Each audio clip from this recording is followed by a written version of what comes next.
about this. If you isolate one of them, you sit them down rationally, and you talk to them about the low IQs and the dumb behavior and the bad decisions, right away they start talking about education. That's the big answer to everything. Education. They say we need more money for education. We need more books, more teachers, more classrooms, more schools. We need more testing for the kids. You say to them, well, you know, we've tried all of that, and the kids still can't pass the test. They say, don't you worry about that. We're going to lower the passing grades. And that's what they do in a lot of these schools now. They lower the passing grades so more kids can pass. More kids pass, the school looks good, everybody's happy, the IQ of the country slips another 2 or 3 points, and pretty soon all you'll need to get into college is a fucking pencil. Got a pencil? Get the fuck in there, it's physics. Then everyone wonders why 17 other countries graduate more scientists than we do.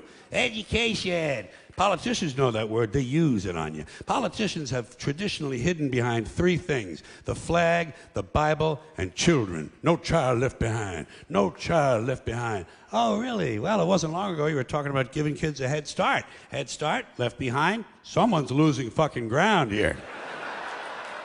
But there's a reason. There's a reason. There's a reason for this. There's a reason education sucks, and it's the same reason that it will never, ever, ever be fixed. It's never going to get any better. Don't look for it. Be happy with what you got. Because the owners of this country don't want that. I'm talking about the real owners now. The real owners, the big wealthy business interests that control things and make all the important decisions. Forget the politicians. The politicians are put there to give you the idea that you have freedom of choice. You don't. You have no choice. You have owners. They own you. They own everything. They own all the important land. They own and control the corporations. They've long since bought and paid for the Senate, the Congress, the state houses, the city halls. They got the judges in their back pockets. And they own all the big media companies, so they control just about all of the news and information you get to hear. They got you by the balls.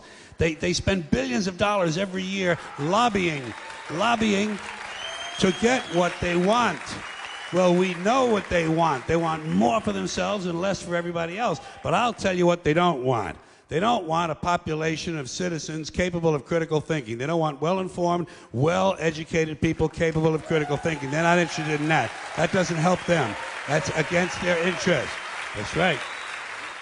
They don't want people who are smart enough to sit around the kitchen table and figure out how badly they're getting fucked by a system that threw them overboard 30 fucking years ago.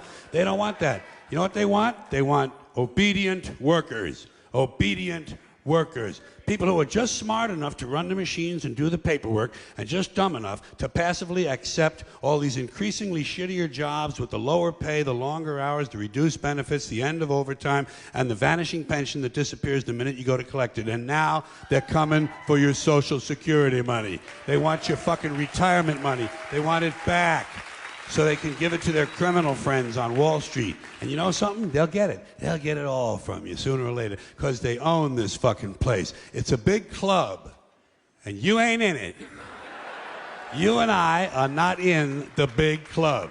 And by the way, it's the same big club they use to beat you over the head with all day long, when they tell you what to believe. All day long, beating you over the head in their media, telling you what to believe, what to think, and what to buy. The table is tilted, folks. The game is rigged. And nobody seems to notice. Nobody seems to care. Good, honest, hard-working people, white collar, blue collar, doesn't matter what color shirt you have on. Good, honest, hard-working people continue. These are people of modest means. Continue to elect these rich cocksuckers who don't give a fuck about them. They don't give a fuck about you. They don't give a fuck about you. They don't care about you at all. At all. At all. Yeah. You know? And nobody seems to notice, nobody seems to care. That's what the owners count on, the fact that Americans will probably remain willfully ignorant of the big red, white, and blue dick that's being jammed up their assholes every day. Because the owners of this country know the truth. It's called the American dream, because you have to be asleep to believe it.